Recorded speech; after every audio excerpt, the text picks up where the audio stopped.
মিথ্যা কথা বললে দুনিয়াতেই 5টি রোগ হয়। আমরা অনেকেই কিন্তু মিথ্যা কথা বলি, মনে রাখবেন, झूठ बोलना कबीरा गुनाह है और एक कबीरा गुनाह जहन्नम जाने के लिए काफ़ी है।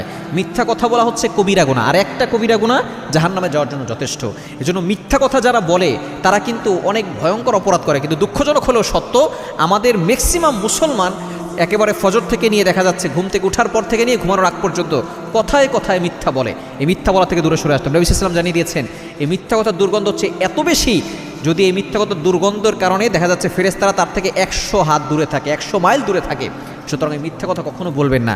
মিথ্যা কথা বললে দুনিয়াতেই আপনার 5টি রোগ হবে। 1 নাম্বার হচ্ছে আপনার চেহারার সৌন্দর্য নষ্ট হয়ে যাবে, চেহারার যে বিউটি আছে, কিউটনেস আছে, এগুলো নষ্ট হয়ে যাবে, চেহারার সৌন্দর্য থাকবে না।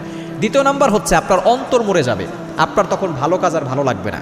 আপনার অন্তরে কলবের ভিতরে কালো দাগ পড়ে যাবে, তখন আপনার আজানের শব্দ ভালো লাগবে না, নামাজ পড়তে ভালো লাগবে না, আল্লাহর ইবাদত করতে আপনার কাছে বিরক্তকর মনে হবে, কোরআন তেলাওয়াত আপনার কাছে ভালো লাগবে না, অন্তর আপনার মরে যাবে, কলবটা এটা নষ্ট হয়ে যাবে। এজন্য মিথ্যা কথা বলা যাবে না। 3 নাম্বার, যারা মিথ্যা কথা বলে তাদের দুশ্চিন্তা বৃদ্ধি পায়। দুশ্চিন্তা মনে হচ্ছে তাদের ভিতর থেকে কেমন যেন কখনো যাবেই না, এমন একটা অবস্থা হয়ে যাবে। দুশ্চিন্তা আস্তে আস্তে মানুষকে শেষ করে ফেলে।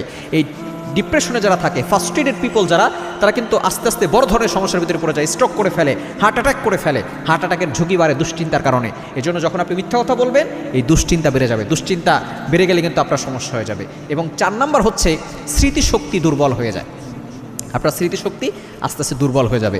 এবং 5 নাম্বার হচ্ছে মানুষ আপনাকে বিশ্বাস করা বন্ধ করে দিবে, মানুষ আপনাকে সাহায্য করা বন্ধ করে দিবে। যখন আপনি মিথ্যা কথা বলবেন, মানুষের কাছে আপনি মিথ্যাবাদী হিসেবে এমনভাবে সকলের কাছে পরিচিত হবেন, আপনার কথা কেউ বিশ্বাস করবে না, আপনাকে কেউ সাহায্য করবে না, আল্লাহও আপনাকে সাহায্য করবে না। এজন্য আসুন, এই দুনিয়াতে এই শাস্তি থেকে বাঁচার জন্য, এই রোগগুলো থেকে বাঁচার জন্য আমরা মিথ্যা কথা বলে ছেড়ে দিই। কারণ যে ব্যক্তি মিথ্যা কথা বলা ছেড়ে দিবে, সে আল্লাহর ওলি হয়ে তারপরে কবরে যাবে। এজন্য যদি আল্লাহর বন্ধু হতে চান, মিথ্যা কথা বলা ছেড়ে